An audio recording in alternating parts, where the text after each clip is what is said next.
നിങ്ങൾ നിൽക്കുന്ന സ്ഥലത്ത് ദൈവ സാന്നിധ്യമുണ്ട്. നിങ്ങൾ നിൽക്കുന്ന സ്ഥലത്ത് ദൈവ സാന്നിധ്യമുണ്ട്. നിങ്ങളിപ്പോൾ ഈ ചർച്ചിൽ എവിടെയാണോ നിൽക്കുന്നത് അവിടെ ദൈവത്തിന്റെ പ്രസൻസ് ഉണ്ട്.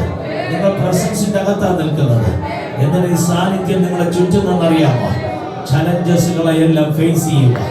എങ്ങനെ മുമ്പോട്ട് പോകണമെന്നുള്ള വഴി നിനക്കറിയില്ല. നിന്റെ മുമ്പിൽ വഴി ഒരുക്കാൻ ദൈവ സാന്നിധ്യം മുമ്പേ പോകയാ.